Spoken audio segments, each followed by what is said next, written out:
Okay, so welcome back to the ongoing series of lectures on pre-press repro techniques. We were specifically discussing half-tone process and half-tone theory. In the last few lectures, we talked in detail on the various theories of half-tone photography. I think we covered two theories till now. The first theory, that is the pinhole theory, and the second theory, that is the penumbral theory of half-tone photography, basically. Now, before starting penumbral theory, I also talked a lot about some of the terminologies, basically. Some like F number, V ratio, speed, circle of confusion, and depth of field, and all of these, some terminologies I touched upon. So, I'll be coming back to some of those terminologies later also as we progress and we complete the final theory of half-tone photography. But let's just take a small recap of what we learned in the lecture so far. So, in the penumbral, what is the penumbral theory saying? Basically, it is saying that no matter how much you reduce the the size of the lens aperture, there is some scattering of light occurring at the edge of the lens aperture, and because of this, the area which is just behind the area on the film, which is actually just behind the the opaque areas of your half tone screen, that area is the area of the complete shadow, and the other areas around it are areas of partial lightness, right? So that area of complete shadow is basically known as the umbra, and the area of partial illumination is basically, which is around it, that is basically known as the penumbra. Now, because of no matter what, when the light and the region where the lens aperture, I mean the lens, not the lens, screen is actually transparent, through that area, light can easily pass into the your film, and the dot will be forming there, right? So, if you talk about this, this is the transparent area, this is the opaque area. Now, even when the dot shape will be like this in the film, but because of the presence of the penumbral region, that means the region of partial illumination, what is happening, apart from this area which is the which is completely lit, or which is basically the dot area, the overall size of the dot increases owing to the penumbral region around each dot, right? So because of this factor, what is happening is there is dot growth, or there is dot gain in the overall dot size in the that the dots that we are obtaining in the transparency, basically, or the imaging transparency.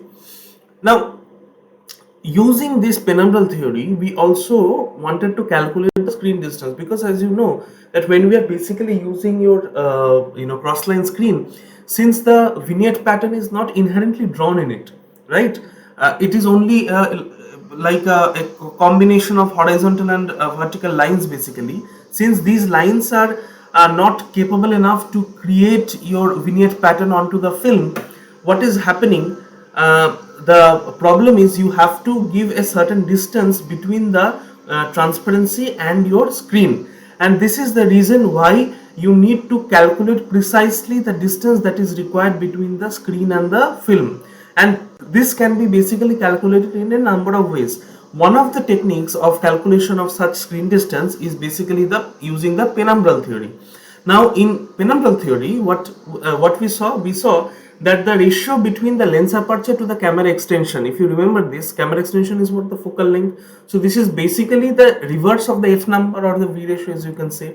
So that is why I wrote this as the v ratio. So the reciprocal of the v ratio is proportional or is equal to, it is actually proportional only, but in certain cases they become equal. So what certain cases I will be talking.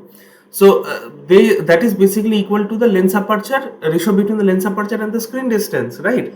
Now, in what certain cases we also saw that there is, okay, let me just go to that a little bit later. Let me first talk about this. So the reverse of v ratio is actually the ratio between the lens aperture and the camera extension, right? Now we have chosen the v ratio to be 64 in this case, basically, which is a standard v ratio that we'll be choosing.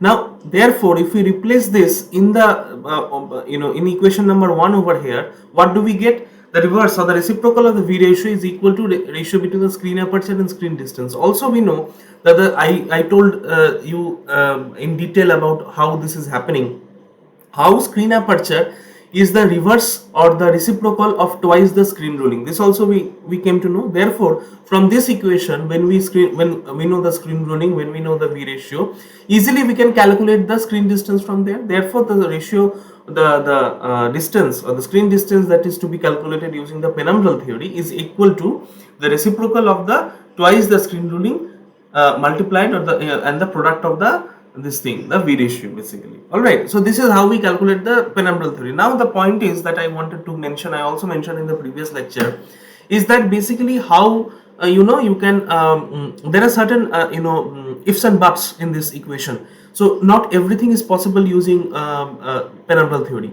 Penumbral theory only works when you are working with relatively coarse or medium screen rulings maybe, right? But as soon as the screen rulings turn to be very fine, then the calculation that of the screen distance that we get from this particular equation, this does not hold true. It either becomes very small screen distance or very large screen distance.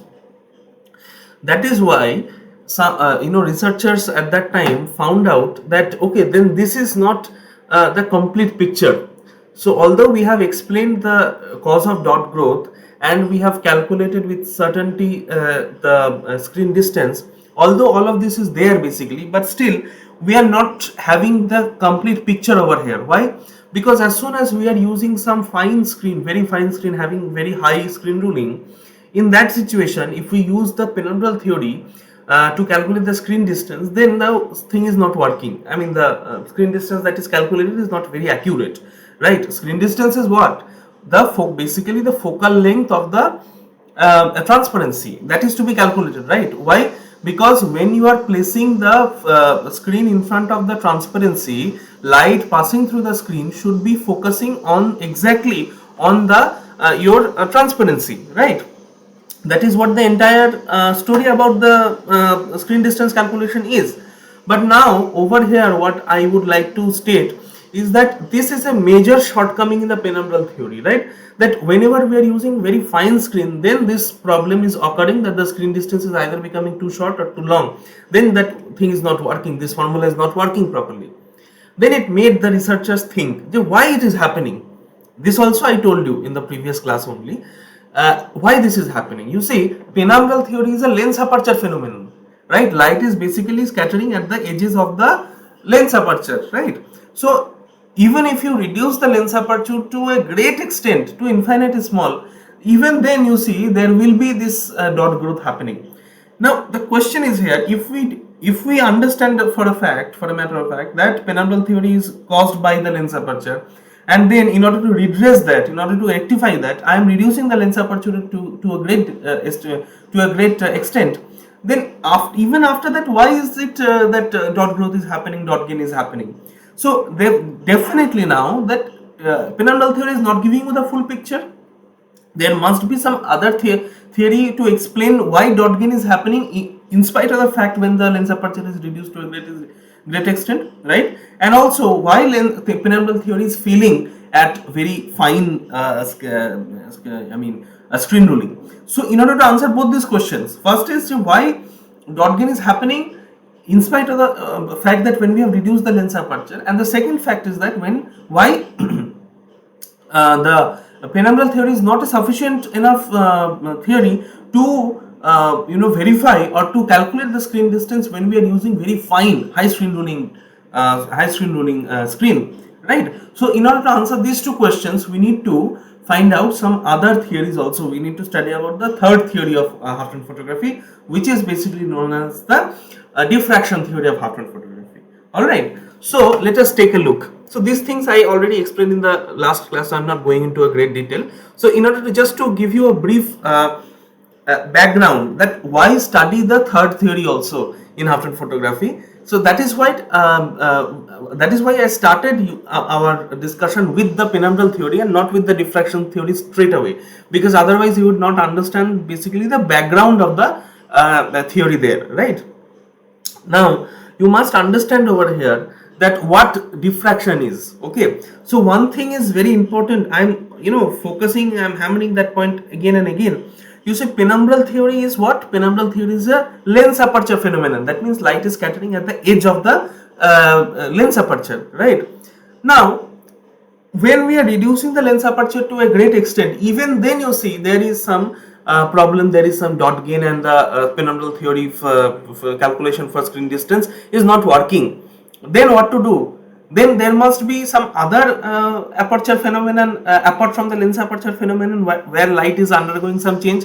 Now what is that? Now apart from lens aperture, what is that phenomenon which may be responsible for the dot gain? Think about it. So this is basically your, just take a look at this picture. This is basically your transparency, film transparency. This is basically your halftone screen, and this is your lens aperture, right? This is basically your lens aperture, right? So we have seen that we have already considered that we make a lens aperture infinitely small. That means the the scattering of light from the lens aperture leading to the penumbral formation, leading to ultimately dot gain, that is basically minimized, right? So we have reduced the size of the lens aperture to a great extent basically. All right, even then see what is happening. So there is no scattering of light from the lens aperture itself. So light may be undergoing some some phenomenon at which end? It is at the screen aperture end. So like penumbral theory is basically your lens aperture phenomenon, diffraction theory is basically your screen aperture phenomenon. Why? Let me explain. Now you see this, I hopefully you understand all these things. So this is basically the screen, this is the halftone screen. You see this is the opaque part of the halftone screen, this is basically the transparent part of the halftone screen. So if you consider the penumbral theory, then what is happening, this area is basically the umbra region, and from this region basically this is the complete, the dot where there will be found, but still in these areas there will be this will be areas of partial illumination, right? So that is why there is a overall gain in the size of the dot, or dot growth is happening, dot gain is happening. This is from the penumbral theory perspective. But now see what is happening in terms of the diffraction theory. Here the light which is traveling straight is not facing any obstruction, is not facing any edges or nothing, so it will move without any problem, it will move straight like this. All right, we all know that is a wave nature of light, so that is very important to consider over here. But tell me, or just take a look at this and tell me what is the nature or what is the effect of light which is passing along the edges of the screen aperture. So this area is basically the edge of the screen aperture, right? So it is the corner of the screen aperture. So corner of the screen opening, basically the screen is like this, your screen is like this, right? So these areas are basically open and these areas are basically opaque, right? So this will be thicker, I didn't draw like that, so just a rough estimate. So this will be thicker. So what the light which is entering in this area, this will through the opening areas, in the middle of the opening areas, no problem, it is passing straight, no bending of light. But the light which is passing through the or touching the edge of the screen aperture or the opaque areas, what is happening? That light is basically bending.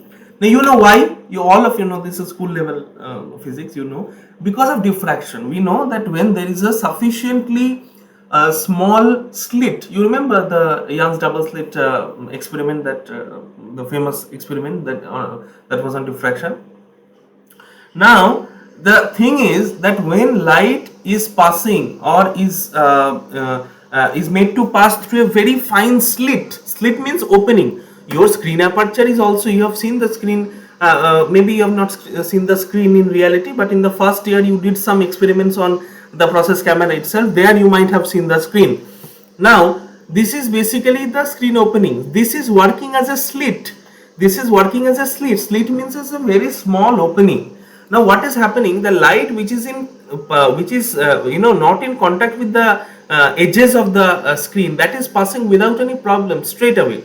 But the light which is coming in contact with the edges of the screen aperture, that is basically bending along the edges. So diffraction is what? Diffraction is bending of light when light comes in contact, when light was traveling in a straight line, and then during its travel it comes in contact with a very thin edge, basically very thin edge. Then from that edge light starts to bend. So initially if light was traveling like this, and here there is some slit like thing or a very fine edge then when light will hit this edge, instead of traveling in a straight line, it will then start to bend like this.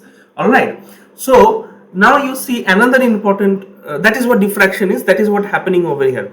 So the light which is traveling through the middle without any resistance or without touching any edge, that is traveling in a straight line. But light which is coming from the lens aperture and hitting the edge of the opaque area of the screen, or the screen aperture, edges of the screen aperture, basically there, from there, light, instead of normally what would have happened, it would have traveled like this. But normally this would have been the situation, but actually what is happening, because it has come in contact with the fine slit or the edge of the screen aperture, it is bending, light is bending in a particular direction and finally reaching over here, right? This is, I hope this is understood. But here is another important concept that you need to consider, that is the wave nature of light. What is happening, you see, that the amount or the time or the, you can say, not the time but the distance, basically the distance, because diffraction will, again we will talk about diffraction again in our second year second sem class, in when we will be talking about the construction of spectrophotometers. There we'll be talking about something which is known as destructive interference. So this is basically interference only. So the interference is of two types, that is constructive interference and destructive interference. We'll use destructive interference to get all the components of white light, all right, so that it can be individually analyzed. Basically all the individual wavelengths and their power distribution can be analyzed. That is the work of the spectrophotometer. So there we will be talking about the destructive interference, all right. So not going into a lot of detail over there, but see what is happening. The light, this, so let me name these two lights, okay, light rays. So this is light ray number 1, this is light ray number 2. Now see, light ray number 2 has to traverse this particular path, right? But light ray number 1, they have to traverse an additional path, because you see, normally just from common sense you can apply over here and see that the distance traveled by ray 1 is greater than the distance traveled by light ray number 2. This is obvious, right?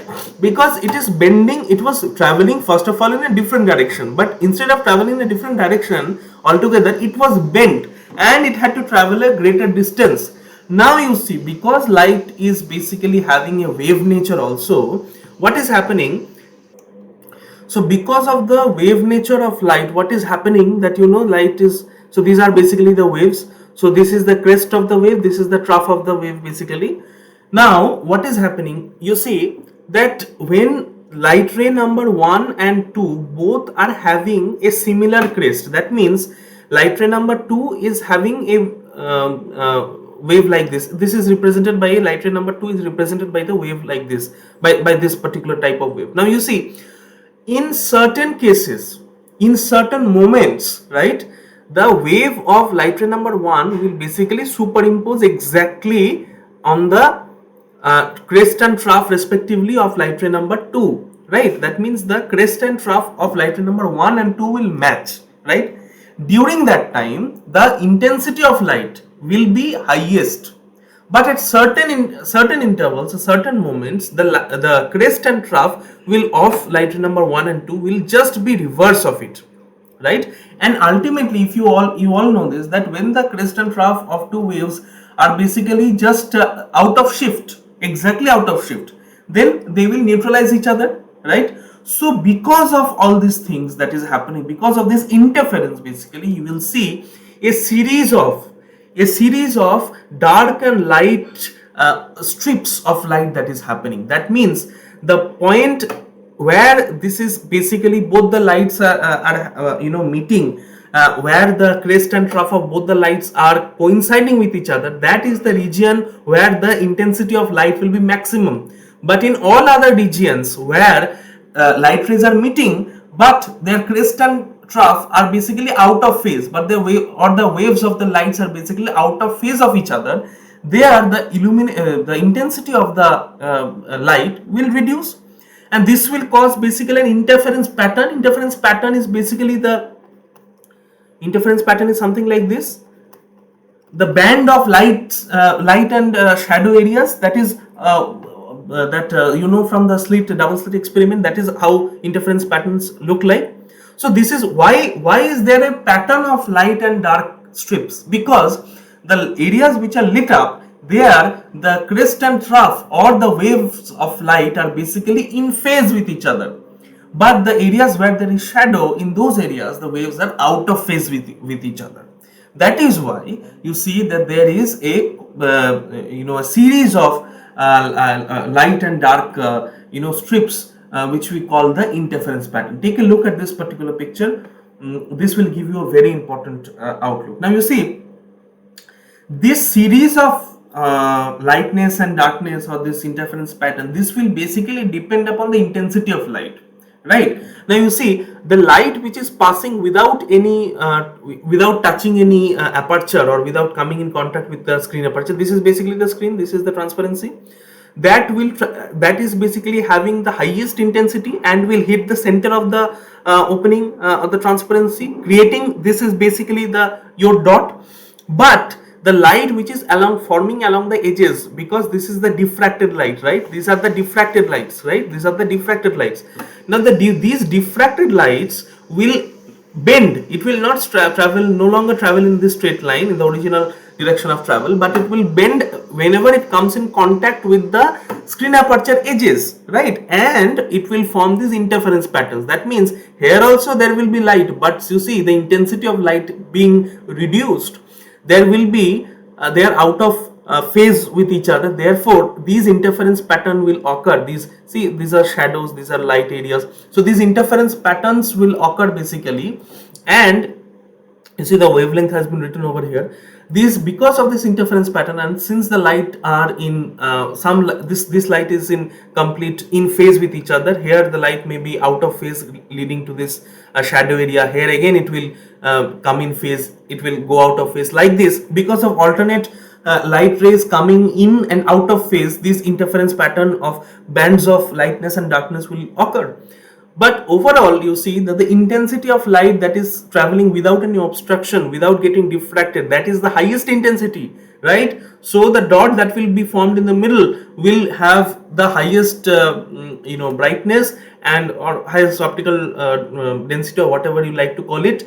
And around the edges of the dot, because these edges are receiving the diffracted light, these areas will also start to get developed. That means what is happening around the central dot, the size of the central dot is being increased, because the edges of the dot is receiving some diffracted light. That intensity of light, those diffracted light may not be that high as the non-diffracted light, but it is sufficient enough to develop the areas which are around the central dot, leading to the increase in dot shape. So you see the central spot, this is basically the what you will see and why it is happening. Basically the central area this is the central area which is basically having the maximum intensity, because this is receiving the light which is non-diffracted, right? But along the edges also, you see along the edges these areas are receiving the diffracted light. What is happening? Because the areas are around the central dot is receiving some amount of light from the basically some amount of diffracted light, the overall shape of the dot is increasing, that is leading to dot gain. All right, so I'll come back to this, but overall this is how the thing is basically happening. Right now, as you see original idea, let me just now summarize the entire idea over here. The original idea of the screen opening acting as a pinhole camera is understandable. If the light rays emerging from the openings are all sharply focused to one apex of maximum illumination, this one, then the halftone dots would certainly vary in intensity owing to the diverse reflecting surfaces of an original picture.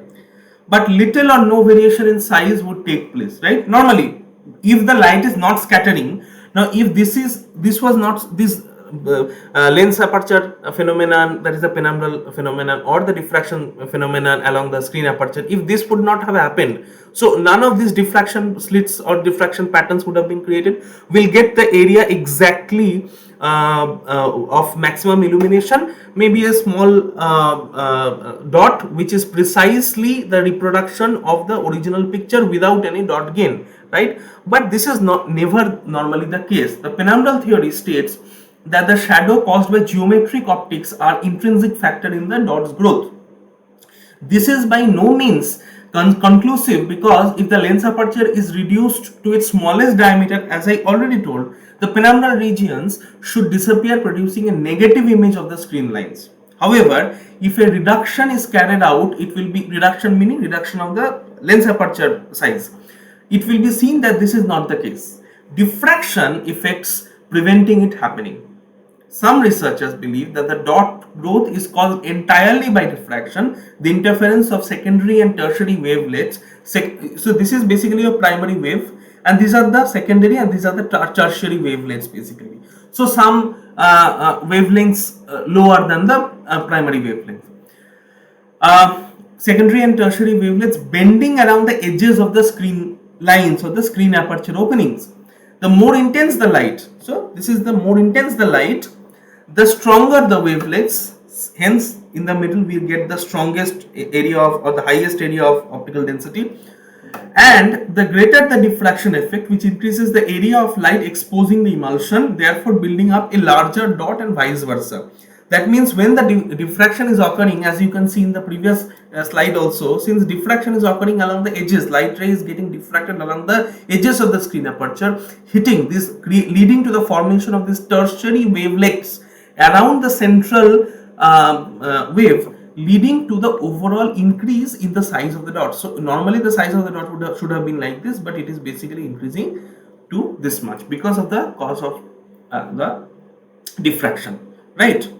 Now from here, from this particular theory of diffraction, what we can say, so here this now see, this is a very interesting thing actually. Now you see, this is basically the same picture, but I have just added another layer of complexity to this picture. What is happening, you see, this is one screen aperture. Similarly, the screen has so many screen apertures, right? So this is one screen aperture, this is another screen aperture, and so on and so forth, right? Now what is happening, tell me?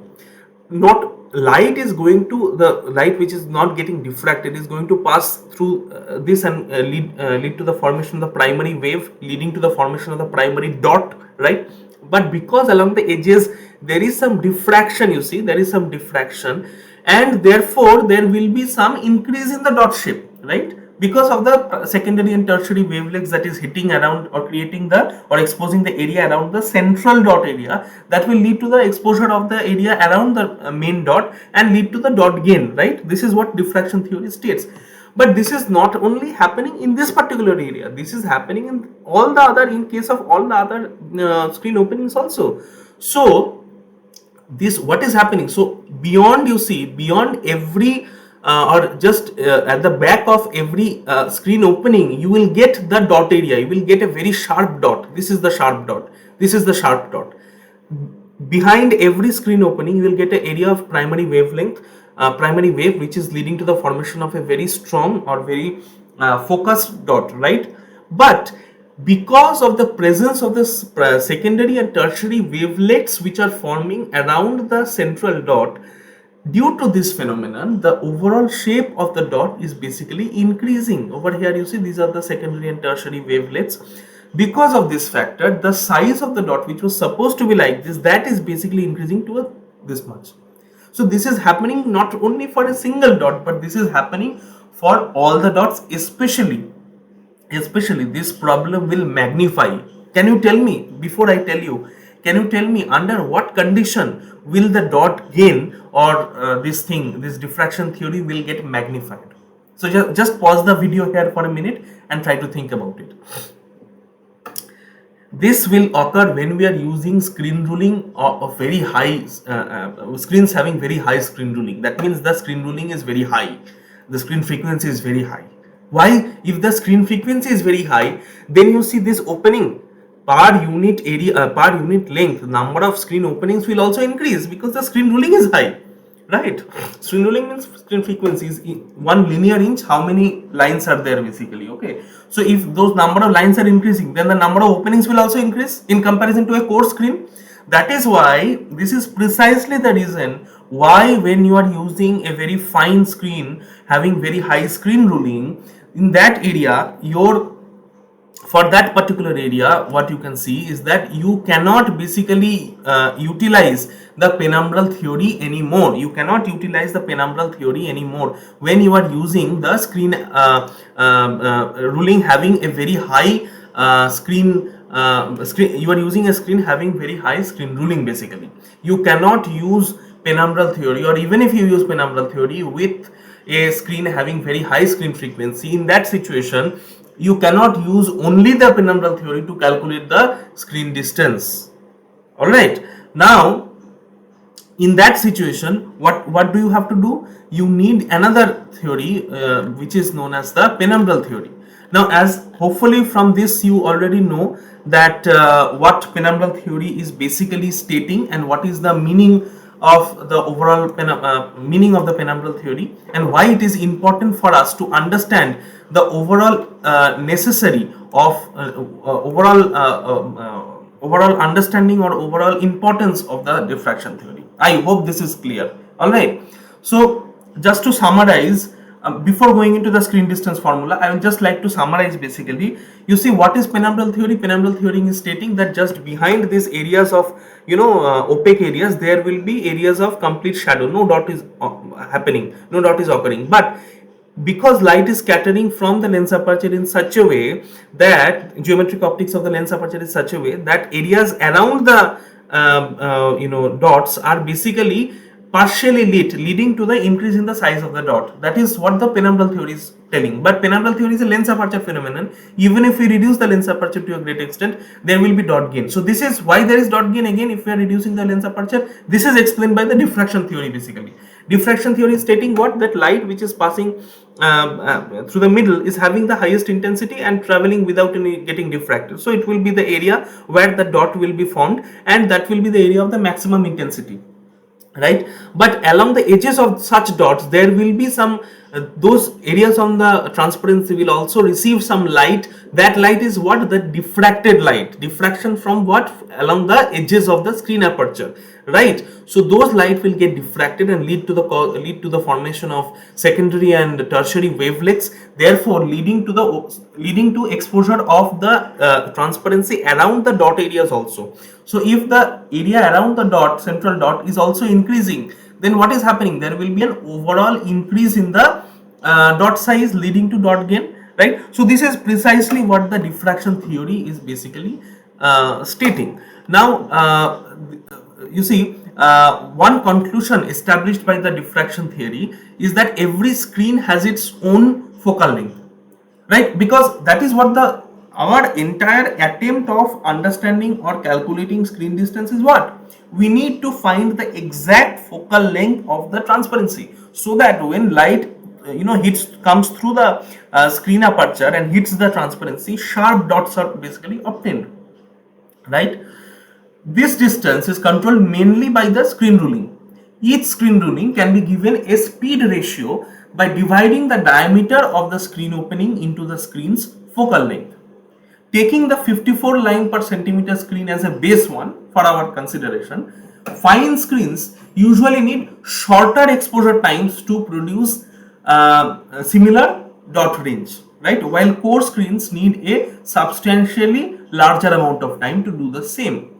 Finally, the screen distance must be proportional to the area of a screen opening and not to the length of one side as recommended by the penumbral theory. So in penumbral theory, if you remember, screen distance is related to the screen ruling, right? So or the screen aperture basically, right? So screen aperture is what? It is the reciprocal of twice the screen ruling. So it is basically the length. We are talking about the length of the screen opening, right? But through diffraction theory, what we are not talking about the length of one side. We are talking about the area of the screen opening. So let me just just give you the overall view of this. So I'll just go back to the previous slide. Yeah. So in penumbral theory, we talked about this twice screen rulings. Screen aperture was reciprocal of twice screen ruling. Screen ruling means what? It is basically number of lines. That means what? The length, basically the length of the opening. But in diffraction theory, we are not talking about the length. We are talking about the total area of the screen opening. This is the biggest, one of the biggest difference between the penumbral theory approach to screen distance calculation and the diffraction theory approach of screen distance calculation. Alright, if the area of the screen opening is to be used, the wavelength of light exposing the emulsion must also be taken into account, right? Because we are talking not of the one side of the screen opening, but we are talking about the overall area of the opening, together with the fact that the ratio of the screen aperture to screen distance needs to be the same as the ratio between the lens aperture and camera extension that already I have established in the previous lecture. The result of these two individual approaches is an agreement that an optimum screen distance would be found by the formula that you can see, that d squared upon thrice the wavelength, right? So what is d? D is basically the screen opening. In our case, it is the length of one side of the screen opening. So that means if we are considering, I am saying that d over here, this factor d over here, d is basically the length. D is basically what? The length of one side of the screen opening, right? So go back to the previous image of the screen. Yeah. So let me just clear all this out, otherwise just a second, huh? I'll just erase this out so that, yeah.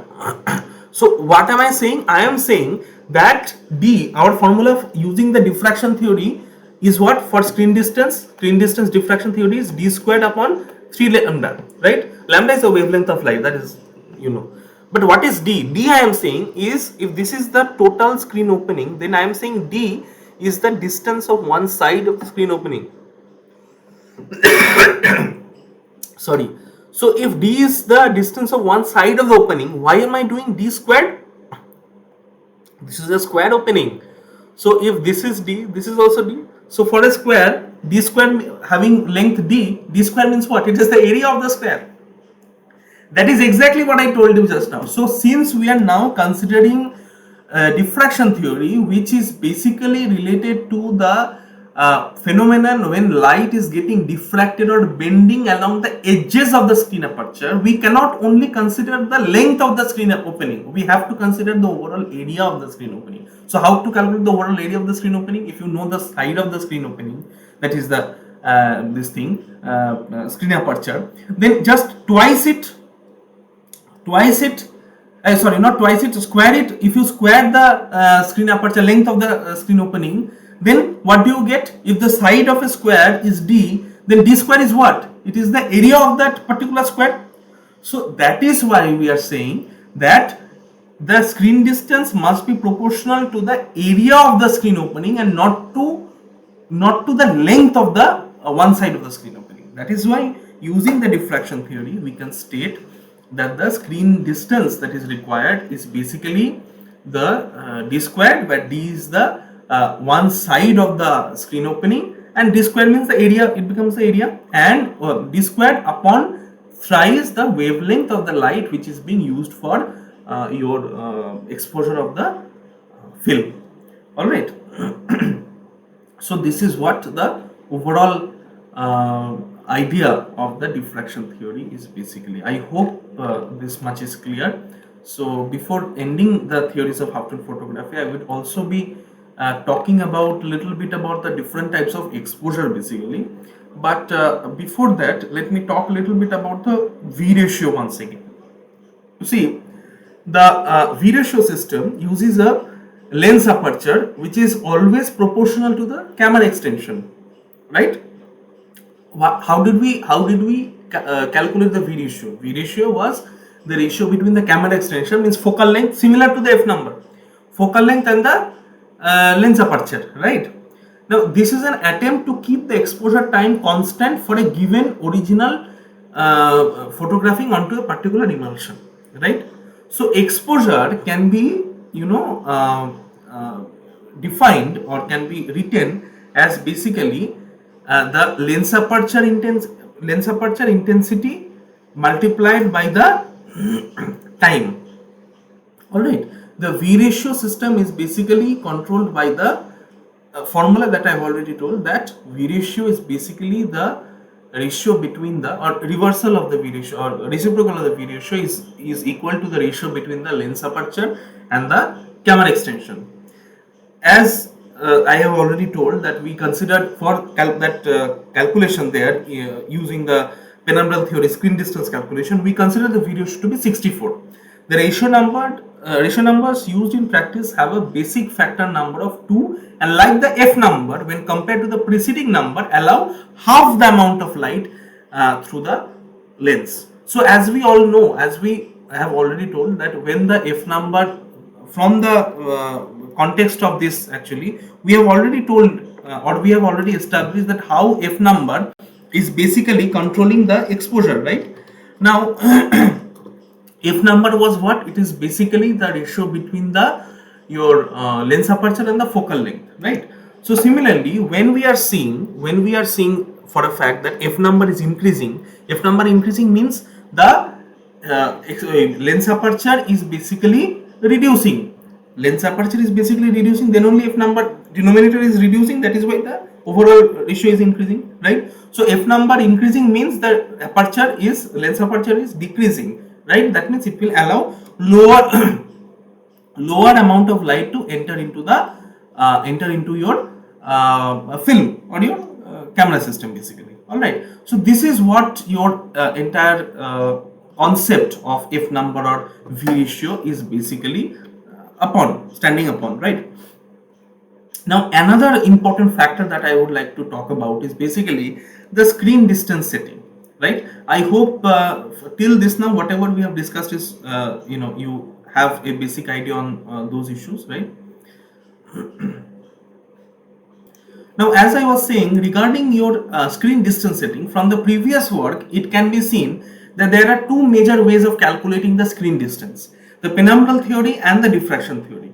In both the cases, the measurement obtained is the optical distance between the screen lines and the emulsion. Screen lines means on screen, and the emulsion means on the transparency. To find the actual air space between these two planes, the thickness and fraction of the back glass must also be taken into account and subtracted from the calculated screen distance. The influence of the back glass is found by the formula what?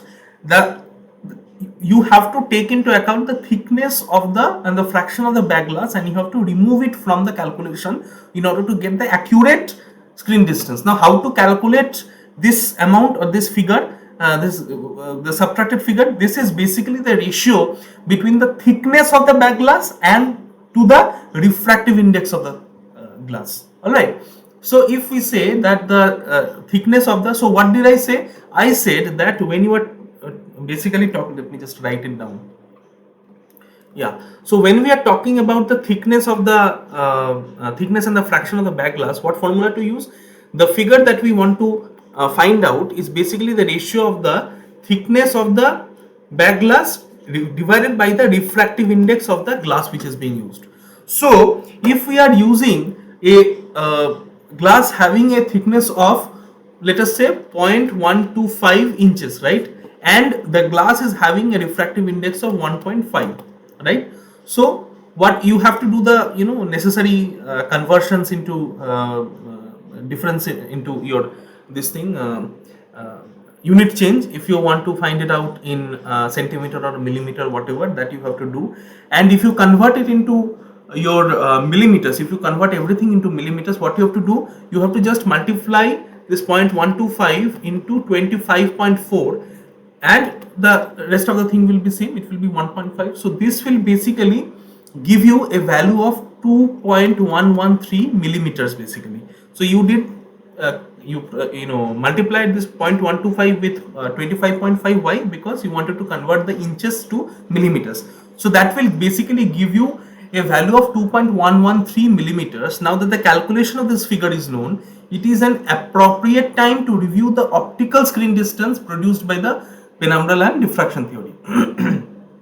It has been found in practice that penumbral distance is related to the V64 ratio and are only suitable for medium or coarser screen rulings from the range of 40 to 60 lines per centimeter. Diffraction distances have been modified so that two convenient V ratios, that is V80 and V72, can be used, so that we can use this can be used for calculation of screen distances where we are using screens which are very fine in nature, having very high screen ruling. This distance is corrected by subtracting the back glass influence, that is the figure that I just told you, that is 2.113 millimeter. This can be noted and their photographic results can be recorded by carrying out purely practical experiments. Comparisons screen distances may be found. Another method recommends the use of a magnifying glass focused on the inner surface of the central transparent area of the focusing screen to find the diffraction screen distance.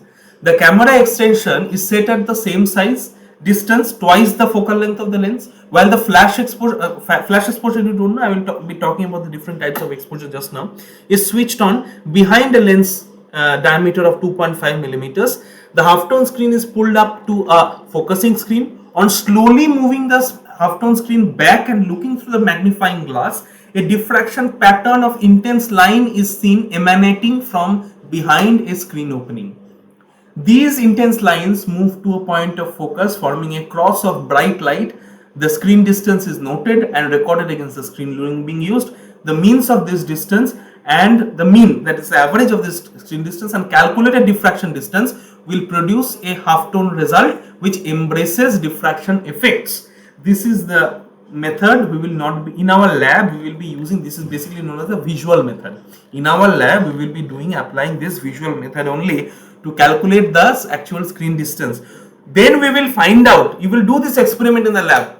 You do this optical method to calculate the screen distance based on when the diffraction patterns seem to focus at a particular point behind the screen, right? And you also calculate the screen distance from this particular formula, that is d squared upon 3 lambda.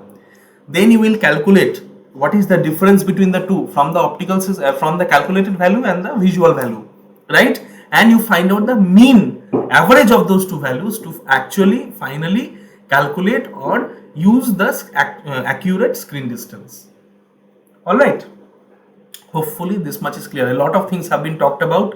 I think if it is not clear, just go back and I think you listen, and it will be, hopefully it will be clear. All right.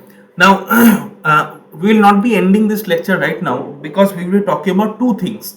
One thing is basically your different types of exposure that we'll be using. I think main exposure is given, which is exposure that we give on the copy board, from which light is actually transmitted through a transparency or reflected off of a reflective copy and finally enters into the optical system of the camera. Now you see there are other areas also where we need to consider, other types of exposure also where we need to consider. Now the second type of exposure is known basically as the flash exposure or the secondary exposure, right? Flash exposure is a short exposure of white light which produces denser shadow dots.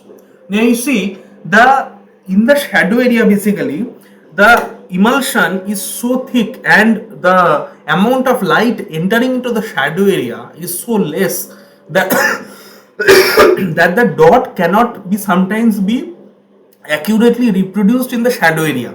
In order to accurately reproduce the dots in the shadow area, we need a very short and lesser intensity of light exposure that is to be given in addition to the main exposure after the main exposure, so that the areas or the dots in the shadow areas may be developed well. This type of exposure, secondary exposure, is basically known as the flash exposure or secondary exposure. This enhances the shadow contrast of the film. All right. There is another type of exposure which is known as the no screen exposure or the bump exposure. Why this is known as the no screen exposure? Because while giving this exposure, you remove the screen and then you expose the transparency on before actual main exposure. Actually, when you are actually going to remove the screen and directly expose the film transparency using the original. Now, why we do this? We do this to increase the highlight contrast of the film. As flash exposure or secondary exposure is given to increase the shadow contrast of the film, similarly, no screen exposure or bump exposure is basically given in order to increase the highlight exposure of the highlight contrast of the film. This is no screen or bump exposure is another additional exposure without the screen, which accentuates the highlight tones. In the flash exposure, we accentuated or increase the shadow dots or shadow contrast. Similarly, no screen exposure we give in order to accentuate or increase the highlight tones, highlight dots, and increase the highlight contrast. The filter exposure is another type of exposure. If the screen contains magenta dye lines, that means your halftone screen that you are using, crossline screen, these lines are basically if sometimes made out with magenta dyes, color in basically. Then an exposure through a light magenta filter will increase the contrast range of the result, while the use of a yellow filter will decrease the contrast. So basically, filter exposure we rarely use, but mostly what we use is flash exposure and bump exposure. So this flash exposure and bump exposure has another significance. I will be talking about the importance of bump exposure and flash exposure when we are talking about color reproduction and color correction. There also you will see a very important significance of this type of exposure. While we reduce the overall tonal reproduction range of the film in order to match the tonal reproduction range of the film to that of the paper, so on which we are going to print. So hopefully this is actually the two types of exposure. And in addition, to obtain some order in the use of these variables, it is recommended that a fixed screen distance is used for a particular screen ruling, because its calculation and setting is necessarily precise. I have already told you what are the procedures. The lens aperture needs to be a constant proportion of the camera extension, so that the exposure time remain basically the same as different magnifying factors. V64 is generally a good basic ratio to use. That is why we had used V64 as the V ratio when calculating the screen distance using the penumbral theory, when we use the film screens having medium to coarse screen ruling, right, 40 to 60. For reproducing original processing at average density range of 1 to 1.5, it is normally found that a single image exposure is sufficient. Originals with greater density range, that is 1.5 to 2, will need a flash exposure. Why? Because at that density range, the shadow dots will be very difficult to reproduce the shadow dots, because the amount of light is that will reach basically the shadow areas is very less. So in order to overcome the inertia of the emulsion in the shadow areas, in order to reproduce dots in the shadow areas, we need to add an additional secondary flash exposure in there. Now this flash exposure will increase progressively in proportion to the increase in the original density. So if original density not the original density of the original increases, amount of flash exposure will also increase. Originals which require more contrast in the highlight areas, of course, as you know, in highlight area, if you want to increase the contrast, we need bump exposure or no screen exposure. There are other contrast control systems which give which move away from the simple V ratio system. Some use different exposure times through varying lens aperture sizes and is known as multiple stop system. Stops I have already explained in the penumbral theory class. And other techniques employ small alterations in the screen distance, but we will keep the screen distance and the V ratio the same when imaging the original over here. All right. So in the other situation, so hopefully all the theories of half-tone photography have been covered, all the terminology has been cleared, methods to calculate screen distance has been cleared. Using all this information, now you can basically tell me what is you calculate this. This is a sum that I am giving you, that see in the above camera, where we are using a screen having a screen ruling of 54 lines per centimeter there, and the V ratio that we have chosen is basically 64. Oh, sorry, here it's not 1 by 64, actually V ratio is 64 only. All right, V ratio is 64. Find out the screen distance required for correct exposure, right? So if this is the data that is being given to you, what is the in which technique do you want to calculate the screen distance in the first place? Tell me that first. What is the technique that you are going to use? Is it the penumbral theory or the diffraction theory that you are going to apply? So that is the first thing. Second thing is, see here, screen ruling is given, screen aperture is not given. So how to calculate screen aperture using screen ruling and all of that is another hint. So I've given you the sum, I've given you some hints also. So using all this knowledge and the whatever I've taught you in the past classes, find out the answer to this question, do this problem in a detailed manner.